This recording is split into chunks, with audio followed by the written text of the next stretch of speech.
Sabe aquele ponto do checklist ou da lista de documentos do pedido de visto que muita gente tem dúvida? Vamos falar de 5 deles? Eu sou Edilene Gualberto, advogada e assessora migratória aqui em Portugal, e hoje eu quero falar para vocês das 5 dúvidas mais comuns que eu recebo aqui na assessoria. Vamos lá?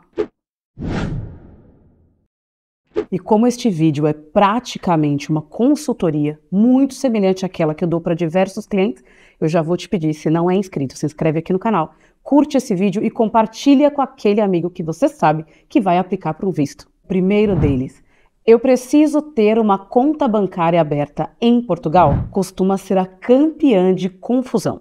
As pessoas começam a pesquisar esse visto, já não sabe qual visto precisa, qual visto não precisa e vira uma confusão. E aí começa, doutora Edilene, mas eu não consegui abrir a conta, mas o que eu preciso para abrir a conta? Então, enfim, calma, nem todos os vistos precisa que você tenha uma conta aberta aqui. Sabe quais vistos precisa? O de empreendedor, aquele em que a pessoa vai abrir uma empresa em Portugal e apresentar um projeto no consulado, e o visto de aposentado, reformados, como chamamos aqui, ou pessoas que vivem de rendimentos próprios, o famoso D7. Estes, sim, precisa ter uma conta aberta aqui em Portugal. Os demais, como trabalho subordinado, profissional independente, altamente qualificado, estudante, acompanhamento familiar, visto de procura de trabalho, nômade digital, não precisa, ok? Nada de ter a necessidade de abrir uma conta aqui. Faz mal? É ruim? Claro que não. Guarda seu dinheiro em euro, já deixa aqui no país, não tem problema nenhum. Mas não é necessário para o pedido desses outros vistos. Apenas para aqueles dois. O segundo e mais famoso por aqui é: preciso provar que tenho dinheiro para garantir a minha subsistência? E por quanto tempo? Essa é uma dúvida muito comum. Em geral, é preciso sim. Mas por quanto tempo e qual valor vai depender especificamente do visto que você vai aplicar. Se você já tiver, por exemplo, um contrato de trabalho ou um contrato de prestação de serviços, o valor que você vai ganhar tem que ser o que Portugal considera como o mínimo de subsistência. E se você tiver família, tem que ser o mínimo que o país considera para você e a sua família. Lembrando que o salário mínimo hoje em Portugal é de 820 euros, e esse é o que o país considera como mínimo para uma pessoa, mas para aprender a calcular isso dentro da sua família, assiste esse vídeo aqui que eu gravei sobre meios de subsistência, em que eu explico em detalhes como calcular, quanto exige para cada um. Quando terminar esse vídeo, você corre e assiste esse outro. Agora, a título de exemplo, sabe aqueles outros dois que eu falei no tópico anterior? Empreendedor e renda própria, famosos D2 e D7? Então, para esses, precisa ter depositado numa conta em Portugal 1 ano da subsistência da pessoa e da sua família. No empreendedor, precisa ter ainda um capital social depositado numa conta da empresa. No de rendimentos próprios, além de ter o valor depositado para 1 ano, ela precisa provar que os rendimentos mensais são equivalentes ao mínimo que o país exige. Ou seja, se você diz que você é uma pessoa que vive de rendimentos próprios, ou que você é aposentado, ou que você é pensionista, o valor mensal desse benefício tem que ser igual ao mínimo exigido pelo país. E para entender o mínimo, você vai assistir o vídeo que eu já te falei. Agora nós temos, por exemplo, o visto de procura de trabalho. O que o país exige? Que você tenha 3 salários mínimos portugueses depositados numa conta. Não precisa ser em Portugal. Aliás, se for uma conta tipo WISE, eu diria para você, mantenha no Brasil uma conta em banco brasileiro, uma poupança, ok? Então é o que exige. Se você pergunta para mim, mas com 3 salários mínimos eu vivo em Portugal quanto tempo? Eu diria para você 1 semana. E olhe lá, ok? Logo que você chega, você tem muita despesa. Mas é o que o governo diz que você precisa ter depositado para aplicar para esse visto. É o mínimo. Se tiver mais, não prejudica. Já o visto de nômade digital tem uma outra regra de subsistência. Ele exige que nos últimos 3 meses você tenha oferido a média de 4 salários mínimos portugueses. Depende muito da variação, mas isso no Brasil tem dado uma média de 17.500 reais. Eu peço para os meus clientes em geral terem este valor líquido na conta. Você pode ser um prestador de serviço, você pode ter um contrato de trabalho fixo, você pode ser um CLT, não tem problema. A grande questão é provar para o país que você trabalha remoto, auferiu esse valor médio nos últimos 3 meses e que você não presta serviços para uma empresa em Portugal. O seu trabalho remoto tem que ser para empresas de outros países. E aí você pode me perguntar, mas e o estudante? Se for da CPLP, não precisa provar a subsistência. Em tese, a regra diz que não.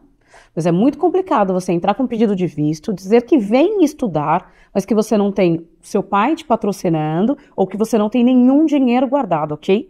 Então, assim, a minha sugestão é que você tenha sempre uma reserva. Já reagrupamento familiar, acompanhamento familiar, vai depender do titular do visto ou da autorização de residência. Então, é essa pessoa que tem que provar que aufere mensalmente o valor suficiente para a sua família, para o seu acompanhante, para o seu reagrupado.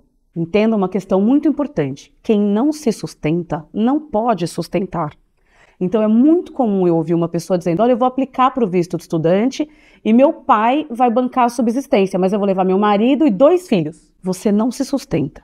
Você diz que o seu pai vai te sustentar. Se você não se sustenta, como é que você vai trazer a sua família?